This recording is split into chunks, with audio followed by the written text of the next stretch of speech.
If you have some old equipment that's gone past its expiration date and you can't get parts, especially for the fuser anymore, like such as the gears, which is a high wear item because of the heat, and the newer equipment may be down for a while, and it's always good to have the old workhorses still around as a backup. As the new gears slowly wore out over time, they would get tossed into a bag, and over the years they did collect, and the parts eventually got scarce and now completely unavailable. So one solution to keep the old workhorses running was to repair the gears using the old ones, and this is how we did it without using a 3D printer and maintaining the original OEM plastic for the gears. So you can see from this photo, the gears above are nice, and you can see what happens to them over time. They wear out, leaving one side very worn and the other side is fine. So that's where we start. Also should note this is only one of two gears that can be repaired like this on this fuser for this model machine. Simply take a hacksaw and start cutting off the old worn out piece on the first gear.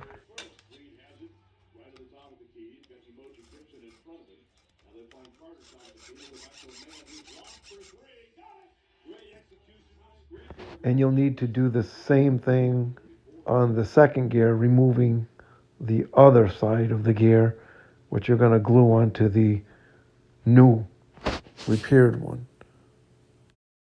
Once you have your final two pieces that you're going to epoxy together, discard the old cut off, worn out gear pieces, and take the new pieces and try to get them as flat as possible, removing burrs with sandpaper.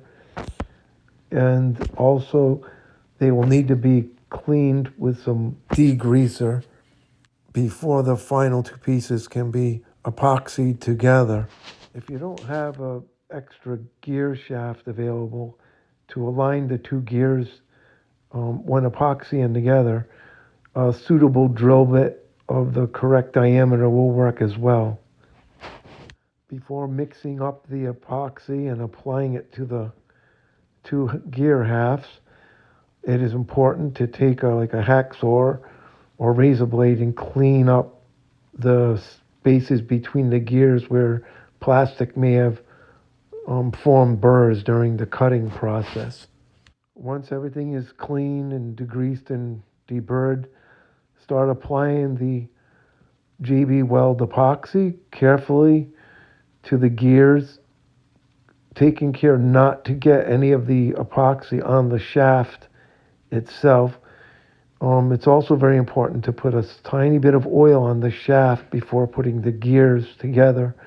That way there, when they're pressed together under weight, that little bit of epoxy that's exposed there will get pressed in, and some of it will go against the shaft, and the oil is important and acts as a parting agent.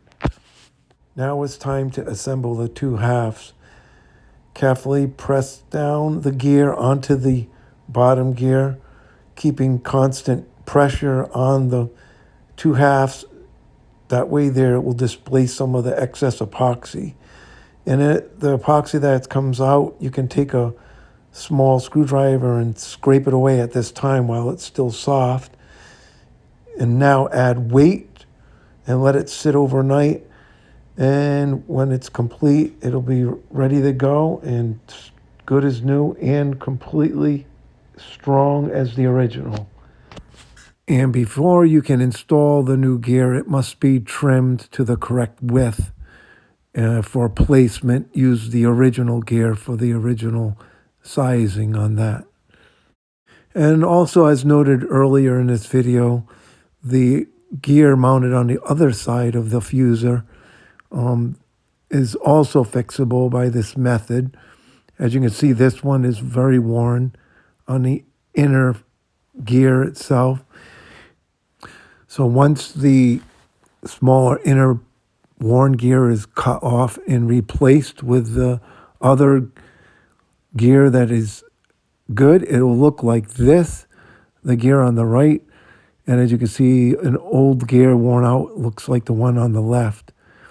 There is a slight size difference from the original, but it's not enough to affect the copies exiting the machine. It is definitely a worthwhile fix if you can't get these parts anywhere, including eBay, online. They're just obsolete, and it's a last resort fix, and it does the trick. Good luck if you have one of these old workhorses. It may work for other machines that have similar gearing. The same technique can be used. And of course, that's if you retain some of the worn gears that were replaced previously.